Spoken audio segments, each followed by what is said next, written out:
Donc, bonjour Bruno. Bonjour Christian. Bruno Laurent donc, est prêtre diocésain du diocèse de Paris depuis 49 ans. Comme tout prêtre à la retraite, il est actuellement encore plus actif à Sucy-en-Brie, dans le diocèse de Créteil. Donc, dès 1993, il a accompagné des équipes et des groupes de parole de personnes divorcées et divorcées en nouvelle union dans les paroisses où il est passé. Il a ainsi collaboré au bulletin chrétien divorcé Chemin d'Espérance et il en a été le rédacteur en chef pendant 15 ans. Il poursuit toujours son accompagnement jusqu'à maintenant. Donc Bruno, c'est une longue expérience de terrain en tant que pasteur qui nous intéresse et surtout que tu nous partages comment les attentes et les demandes des personnes que tu as rencontrées ont pu évoluer entre 1993 et 2023 et comment tu as été amené de ton côté à faire évoluer tes réflexions, tes réponses et tes pratiques. À toi. Merci. Alors c'est surtout sur ce deuxième point que je vais m'attacher parce qu'on m'a dit il y a quelques minutes seulement. Non, donc c'est rapide. Hein. Voilà, c'est quand je suis devenu curé de paroisse dans les années 90, donc, que la question s'est imposée à moi. Plusieurs couples de personnes divorcées en nouvelle union étaient piliers de la paroisse, certains communiants et d'autres non. Ce qui m'a frappé, c'est l'accueil inconditionnel par la communauté paroissiale de ces couples qu'elle connaissait très bien. Si bien que lorsque j'ai proposé un groupe de réflexion d'abord, même des personnes célibataires sont venues pour faire part de leur scandale qu'on puisse exclure des baptisés. Ce que j'ai découvert en premier, c'est donc évidemment la souffrance des personnes divorcées, se percevant comme stigmatisées par l'Église, la souffrance bien sûr de ceux qui ne s'avançaient pas pour la communion. Mais ma découverte assez vite a été que pour ces derniers, comme pour les autres, ce n'était pas tant la communion que le pardon qui manquait. D'ailleurs, vous le savez, dans notre Église, c'est le pardon impossible qui empêche la communion. Voilà des chrétiens donc que l'on dit impardonnables. Voilà une communauté dans laquelle on dit que ce que vous vivez, un amour de couple, c'est impardonnable. Effrayant. Quelle intolérable souffrance de savoir que votre famille ne veut pas de vous et vous traite ainsi. Sachant que Jésus, lui, s'est tourné vers les souffrants en priorité, et notamment tous ceux qui étaient exclus de la communauté. Il ne m'a pas été beaucoup demandé de donner le pardon à des personnes en nouvelle union. Mais ça m'est arrivé, avec des personnes me disant que ce n'était pas pour cette relation dite irrégulière qu'elles désiraient recevoir le pardon, mais sur tout le reste de leur existence. Comment ne pas répondre à cette demande? Et j'ai eu la même demande de personnes homosexuelles en couple. Dans les groupes de parole que j'ai pu constituer, c'est cette blessure qu'il m'appartenait plus personnellement de guérir. Alors bien sûr, le rejet de l'ex fait mal, les années passées à ne plus s'aimer, sinon même à se haïr quelquefois, ont laissé bien des traces dans la confiance en soi. Il y avait échec dans ce qu'on avait voulu de meilleur. Mais là, c'est en quelque sorte Dieu qui ne voudrait pas cette nouvelle vie choisie qui pourtant redonne de l'espérance. Dieu, ce Père que l'on croyait de tendresse et de miséricorde, l'Église nous dit non, tu as dû te tromper. Alors sachant bien que je ne suis pas du tout à moi-même toute l'Église, de loin, j'ai essayé de poser un regard d'amour sur ces personnes. Ce qui n'est pas difficile quand des personnes vous ouvrent leur cœur.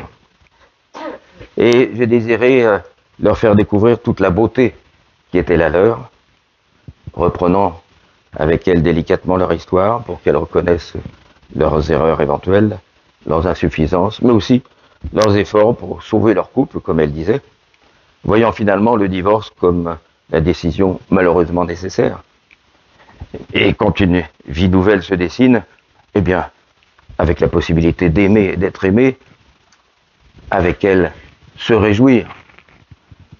Il faut toujours faire la vérité et appeler l'esprit pour cela, mais peut-on refuser cette ouverture vers la vie? Et le fait que ces personnes se soient senties aimées par le prêtre que je suis a permis à certaines, je le crois profondément, de reprendre peu à peu un chemin vers le Seigneur et vers l'Église. L'Église catholique tient que le sacrement de mariage dure presque vitam aeternam. Pour elle, le divorce n'existe pas, seulement une séparation. Il n'y a problème qu'avec une nouvelle union. Déni de réalité, me semble-t-il. Et au lieu de se ruer sur une possibilité de déclaration de nullité, n'y aurait-il pas simplement des situations où l'on peut dire que le mariage est mort? L'Église orthodoxe le tient, l'Église catholique l'accusant en cela de laxisme. Sur quelle réalité le sacrement de mariage peut-il reposer quand il n'existe depuis longtemps plus aucune communauté de vie et d'amour? Au paragraphe 84 de Familiaris Consortio, Jean-Paul II a pu écrire « Lorsque l'homme et la femme, en nouvelle union, ne peuvent pas, pour de graves motifs, par exemple l'éducation des enfants, remplir l'obligation de la séparation, ils prennent l'engagement de vivre en complète continence. » Vous connaissez sans doute. Alors, où est passé ce fameux sacrement de mariage de la précédente union qui ne pourrait pas disparaître? Jean-Paul II n'en dit rien. Et j'en sais rien non plus.